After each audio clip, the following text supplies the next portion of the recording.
Alright, so what I'm working on today is a 2008 GMC Yukon XL. And guess what? I went on vacation and my seat quit working. So, this is my personal vehicle. It's not that hard to take this seat out, but I'm just going to go over a few details about it. Whenever I do this, I take the side panel, this side panel off here, okay? You'll need to pop this little panel off so that you can take the seat belt. That's the seat belt bolt there, okay? And I didn't bring any special tools for this, so that'll be kind of interesting. That's the tools I used to get it apart. And I didn't have the polys or nothing like that. I think you'll spend more time taking the side panel off. Now, I took this off because I didn't want it to get messed up. You don't have to take it off. You can leave it on if you want. But moving it around and doing stuff, I didn't want to ding these little buttons. So, but to take this off,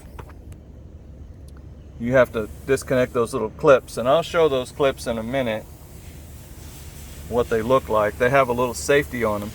But you just have one 7mm bolt in the front right here. And then the rest of it just pops off with these little clips. Now in the back, you have this. Now what I did for the back is I took the seat back off. Let me show them. Okay, so there's the seat back, and it is off right now, but I'm gonna put it up there and I'm gonna show how it's supposed to move. Now the seat back is installed, okay? You're gonna wanna push it down a little bit and push it down enough for these two little top clips to come free.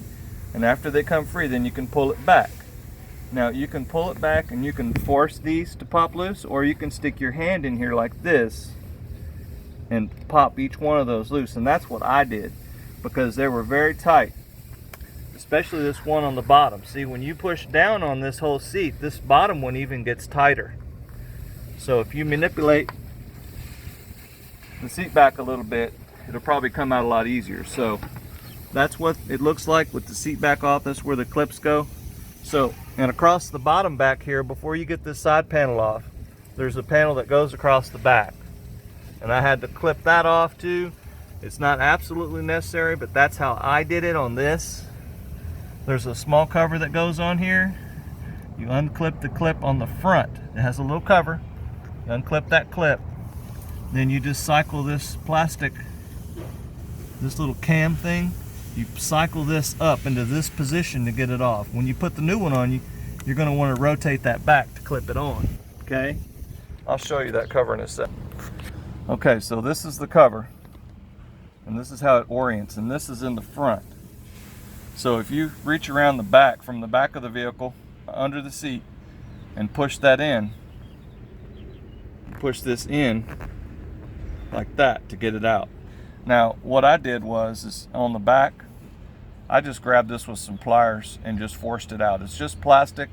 I wasn't too much concerned, but you know, you kind of have to kick its ass a little bit to get it out. So this is the side panel that pops off to disconnect the seatbelt bolt.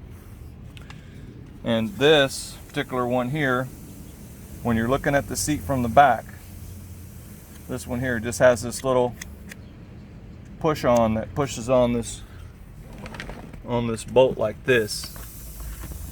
Okay, and it has a little clip, this little clip here that goes over that.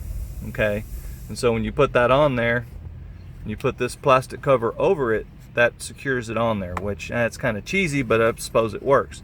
Now these poly bolts, I just use a 10mm on that. Let me show you what that looks like. On this Craftsman set that I got, what does that size say? That's an 11. Okay, well it's got this weird tooth style socket, and that socket fit on there just fine, and took this weird poly looking lock crap off of there. So that dealt with that situation there. And on the ones on the front, I used just a regular 15mm. Yep, 15mm. And the ones on the front fit in there good enough for it to come out. Okay? I haven't put it back in yet, but I can look at the shoulder grip on there, and that looks like that's going to be good enough to torque these on there. And they're going to, you know, they're going to get a pretty good amount of torque, at least 45 foot-pounds, okay? Because this holds in the seat, so it needs to be right. This is a 7mm.